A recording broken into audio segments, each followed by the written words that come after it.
Ini adalah salah satu kasus misterius terpanjang yang terjadi di Pittsburgh.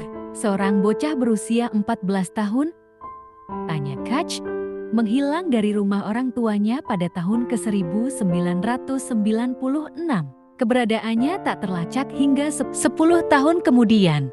Belakangan terungkap, perempuan malang itu terpenjara di lantai 2 rumah Thomas Hosey, salah satu penjaga keamanan di sekolahnya.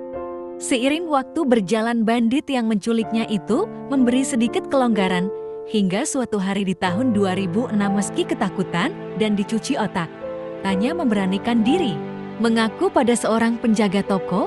Berkat informasi itu, polisi akhirnya membebaskannya. Saat ini, sebagai seorang perempuan dewasa, Tanya berbicara untuk kali pertamanya tentang pengalaman mengerikan yang ia alami. Dalam sebuah wawancara terkait bukunya yang baru diterbitkan, ia mengaku seorang remaja bermasalah saat tragedi itu terjadi. Orang tuanya bercerai sebagai pelarian ia. Curhat pada host pelaku penculikan di bawah tangga sekolah. Saat itu, Cash mengaku percaya dan menjalin ikatan dengan Hosey yang usianya 25 tahun lebih tua. Ibuku menghilang dari kehidupanku saat itu. Ayahku bahkan lupa ia memiliki seorang anak perempuan. Meski kami tinggal satu atap, sialnya, saya bergantung pada orang yang salah. Di matanya saat itu, pria bejat yang menculiknya adalah sosok pelindung.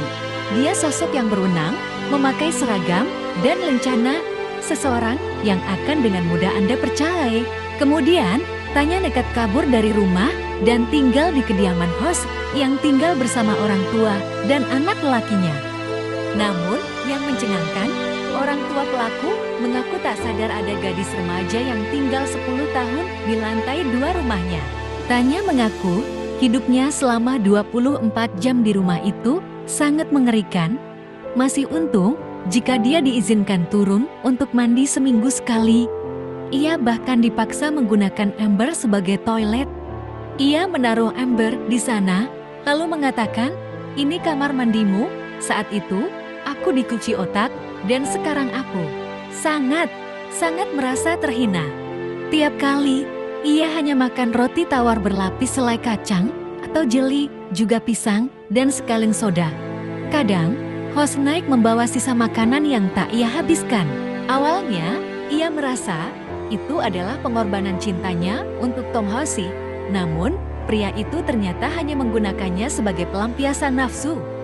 Tanya juga dipaksa mengganti warna rambutnya dan mengganti namanya menjadi Nikki. Ia mengaku terlalu takut untuk meninggalkan rumah terkutuk itu, meski Hosey sedang pergi, sebab pelaku mengancam ia akan selalu menemukannya dan membunuhnya.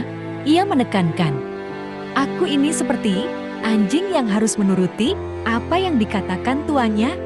Untungnya, saat diberi kelonggaran, Tanya bertemu dengan seorang penjaga toko orang yang kali pertama ia beritahu soal identitasnya. Thomas Hosey, yang saat ini berusia 53 tahun, divonis 15 tahun buih setelah dinyatakan bersalah melakukan kekerasan seksual, ikut campur persoalan hak asuh, dan membahayakan anak. Dia memenuhi syarat untuk mendapatkan pembebasan bersyarat pada Februari tahun 2012. Dia benar-benar monster, itu kata yang tepat untuk menyebutnya, kata Tanya. Terima kasih telah menonton, jangan lupa subscribe.